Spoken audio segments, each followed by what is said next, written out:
Chers étudiants, professionnels et passionnés de la banque et finance, nous allons aborder aujourd'hui une discipline nouvelle, l'économie monétaire et bancaire.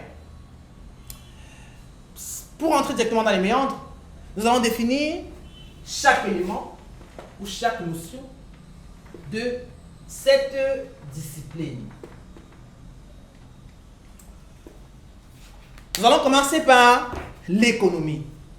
Selon le dictionnaire des sciences économiques et sociales d'Alain Berton, Antoine Cazorla, Anne-Marie Drey et Christine Dolo, l'économie est la science qui étudie la production, la répartition, la distribution et la consommation de richesses dans une communauté.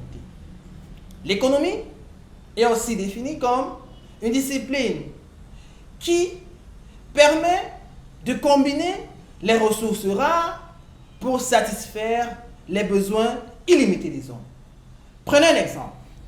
Vous êtes étudiant et vous devez vous rendre au campus pour suivre des cours et vous avez une somme de 1000 francs CFA. Vous devez emprunter un taxi, vous devez manger à la pause. Ça veut dire que votre argent est budgétisé et vous ne pouvez pas le dépenser n'importe comment parce que vos besoins sont limités. Non. Vous devez prioriser, vous devez combiner, vous devez réfléchir comment faire en sorte que ces 1000 francs puissent vous permettre de satisfaire vos besoins. Vous devez prioriser les besoins. S'agissant de la monnaie, il est important de revenir sur l'étymologie du mot monnaie. La monnaie, en réalité, vient de l'époque romaine, du mot moneta ou Junon Moneta était une déesse romaine qui avait pour objectif ou pour mission d'informer ou d'attirer l'attention des Romains sur les dangers qui pouvaient arriver. Par la suite, il y a eu la mise sur pied du temple de la déesse Junon Moneta qui servait de lieu de production des pièces de monnaie.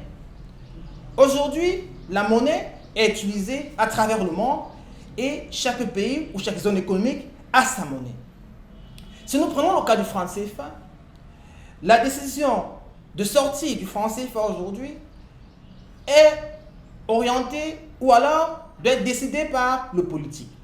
C'est la raison pour laquelle nous disons que la monnaie est une institution politique parce que sa mise en place est décidée par les autorités qui lui confèrent des propriétés afin qu'elle puisse réaliser des fonctions. Les fonctions de la monnaie, nous avons la fonction d'instrument de paiement, la fonction d'instrument de mesure de valeur et enfin la fonction d'instrument de réserve de valeur.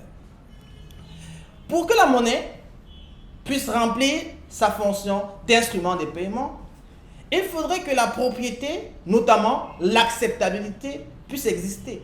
L'acceptabilité, c'est la capacité d'une monnaie à être acceptée comme moyen de paiement dans son espace d'émission. Ça veut dire en principe que la monnaie doit avoir cours légal. Si on prend l'autre cas d'un individu qui revient d'un voyage du Nigeria, il détient entre ses mains le naira et se rend dans une boutique au Cameroun pour acheter du pain, le boutiquier camerounais va refuser le naira. Pas parce que c'est une fausse monnaie, mais parce que le naira n'est pas accepté au Cameroun, le naira n'a pas cours légal et par conséquent, il ne peut pas effectuer son paiement. Vous voyez donc que pour que les fonctions de la monnaie précédemment citées puissent être mises en avant ou en exergue, il faudrait que les propriétés puissent être respectées. Nous reviendrons sur les fonctions et les propriétés de la monnaie par la suite. Abordons à présent la notion de banque. La banque vient toujours, le mot banque vient de l'expression banca, où étaient assis les changeurs à l'époque romaine dans les grandes foires qui, grâce aux différentes monnaies dont ils disposaient, réalisaient les opérations de change pour le compte des commerçants. Ils étaient assis sur des tables en bois appelées banca et c'est à partir de cette expression, ce mot banca, que dérive le mot banque. Aujourd'hui, la banque est une institution financière qui collecte les dépôts chez les agents à excédent de capitaux et octroie le crédit si les agents ont besoin de capitaux. Nous aurons l'occasion de revenir sur une définition réglementaire de la banque conformément à la réglementation de la Commission bancaire de l'Afrique centrale.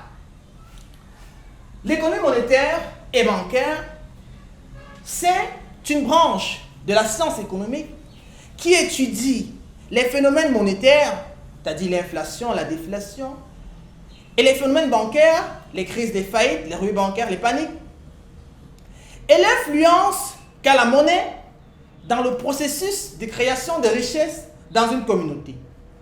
Il y a un débat passionné sur le franc CFA. D'aucuns disent que le franc CFA, aujourd'hui, tire les pays de la zone franc, ou les pays de la zone franc, les pays africains de la zone franc, vers le bas. D'aucuns disent que le franc CFA, néanmoins, contribue à la stabilité de la zone franc. De toute façon, on se rend bien compte que la monnaie a un rôle à jouer dans le développement économique. Le cours d'économie monétaire et bancaire va aborder plusieurs chapitres. Le premier, c'est la monnaie et ses fonctions. Ensuite, on verra les formes de monnaie. Et enfin, la masse et la base monétaire. Les autres chapitres seront présentés au fur et à mesure.